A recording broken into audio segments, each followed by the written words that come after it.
Assalamualaikum warahmatullahi wabarakatuh. Perkenalkan, saya adalah Saiful Hidayat, CGP Angkatan 7, yang berasal dari SDN 01 Tarung-Tarung, Kecamatan Rau, Kabupaten Pasaman. Pada kesempatan ini, saya akan mencoba eh, mendemonstrasikan konseptual tentang pemikiran filosofis Ki Hajar Dewantara.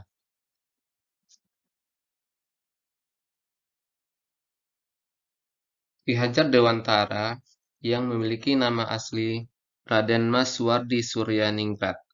Ki Hajar Dewantara adalah sosok tokoh yang rela berkorban, menguras tenaga dan pikirannya demi memperjuangkan pendidikan untuk anak negeri.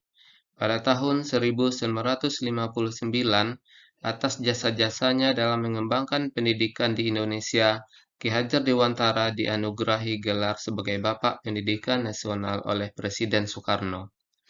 Menurut Ki Hajar Dewantara, tujuan pendidikan itu adalah menuntun segala kekuatan kodrat yang ada pada anak agar mereka sebagai manusia dan anggota masyarakat dapat mencapai keselamatan dan kebahagiaan yang setinggi-tingginya.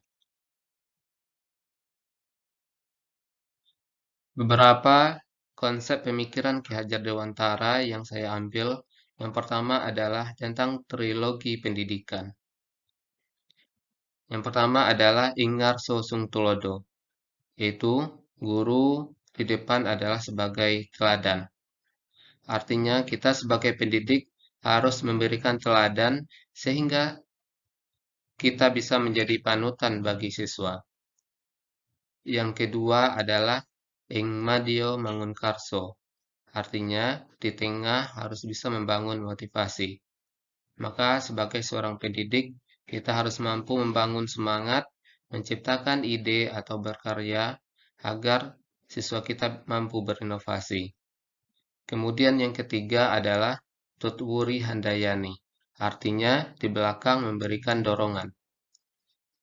Maka sebagai pendidik, dari belakang kita harus mampu memberikan dorongan, motivasi, arahan, dan penyemangat kepada seluruh warga sekolah. Kemudian, penanaman budi pekerti. Menurut Ki Hajar Dewantara, budi pekerti atau watak adalah karakter yang merupakan perpaduan antara gerak perasaan dan kehendak atau kemauan hingga menimbulkan tenaga. Budi pekerti atau karakter merupakan suatu hal yang wajib untuk ditanamkan kepada anak. Lingkungan sekolah merupakan lingkungan kedua bagi anak setelah keluarga, yang memiliki tanggung jawab yang tinggi untuk mengajarkan dan membiasakan anak agar memiliki karakter dalam hidupnya. Kemudian, menuntun. Sesuai dengan tujuan pendidikan yang dikemukakan oleh Ki Hajar Dewantara, pendidik itu hanya dapat menuntun tumbuh atau hidup kekuatan kodrat yang ada pada anak, agar dapat memperbaiki lakunya, bukan dasar hidupnya.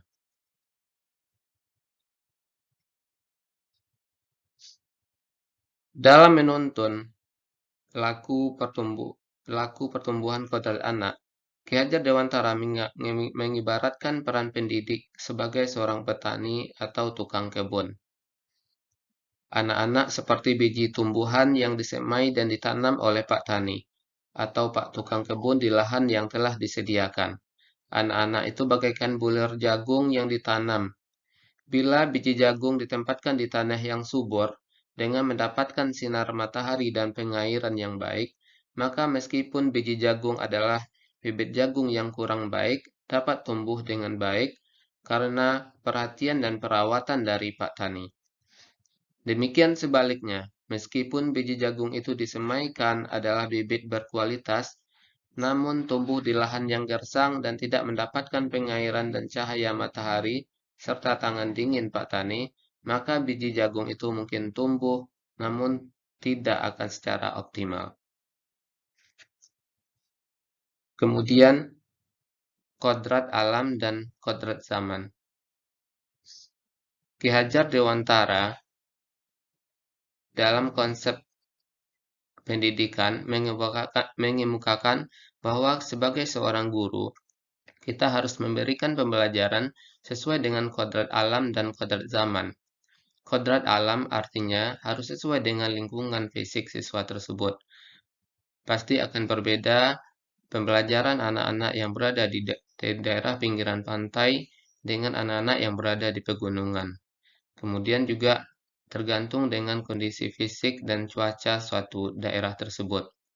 Sedangkan kodrat zaman, anak harus ditekankan pada adanya perubahan dan perkembangan iptek, sehingga siswa harus bisa memiliki kemampuan dan memiliki keterampilan pada abad 21.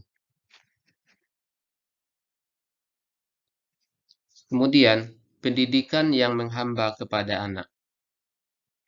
Pendidikan yang menghamba kepada anak menekankan pada minat, kebutuhan, dan kemampuan individu, menghadirkan model dan metode pembelajaran yang menggali motivasi untuk membangun habit anak menjadi pembelajaran sejati.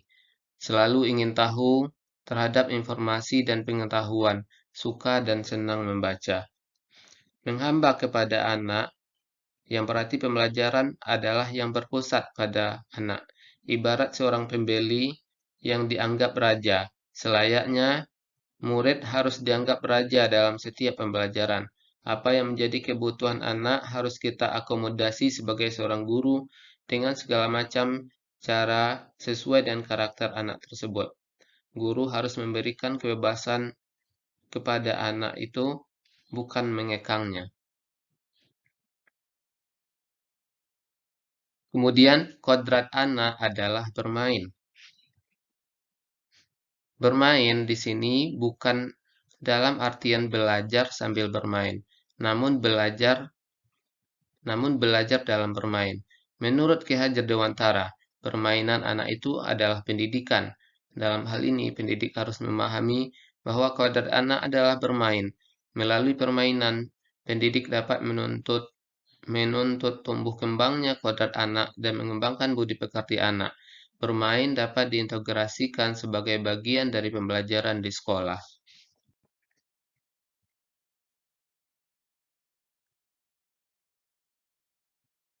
Pemikiran Ki Hajar Dewantara yang sudah saya implementasikan maupun dengan teman-teman di sekolah, diantaranya adalah yang pertama, kita sebagai guru harus menjadi sebagai teladan, baik dari segi ucapan, dari perbuatan, dan tingkah laku. Kemudian kita harus bisa menjadi pembimbing anak, memberikan motivasi. Setiap pembelajaran, pada awal pembelajaran, kita harus bisa memberikan motivasi dan dorongan kepada siswa agar dia bisa belajar dengan baik pada hari tersebut.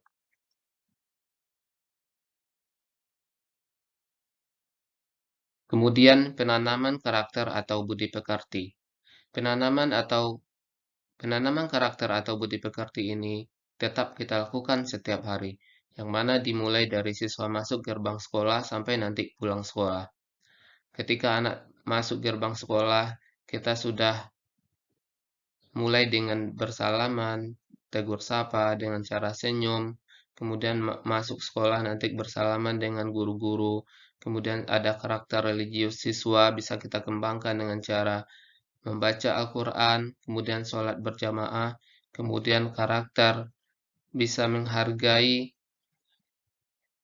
jasa-jasa para pahlawan, salah satunya kami bawa anak bisa belajar ke museum. Menuntun anak. Dalam proses menuntun, anak diberikan kebebasan, namun kita sebagai guru harus memberikan tuntunan dan arahan agar anak tidak kehilangan arah dan membahayakan dirinya. Tuntunan yang diberikan agar anak dapat menemukan kemerdekaannya dalam belajar.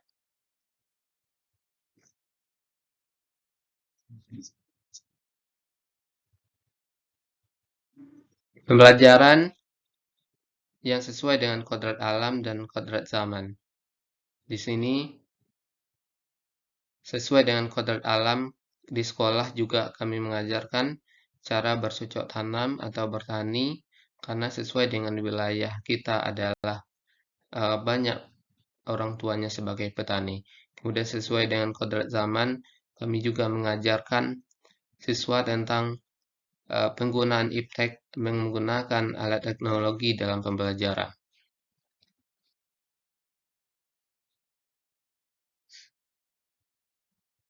Pembelajaran yang menghamba kepada anak. Pembelajaran yang menghamba kepada anak maksudnya adalah pembelajaran yang berpusat pada anak. Maka tugas kita di sekolah adalah melayani anak agar mampu belajar sesuai dengan karakternya masing-masing.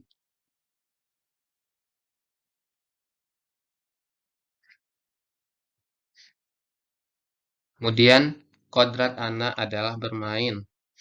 Maka dalam pembelajaran di sini, kita harus bisa mengajarkan anak-anak tersebut sesuai dengan karakternya masing-masing. Karena bermain adalah salah satu membentuk kepribadian dan kecerdasan anak. Dalam melakukan aktivitas bermain, anak tidak menyadari kalau dirinya juga belajar. Mereka bermain dengan perasaan senang, lucu, spontan, dan tidak ada unsur paksaan. Anak yang selalu gembira akan memiliki pertumbuhan badan dan perkembangan jiwa yang baik.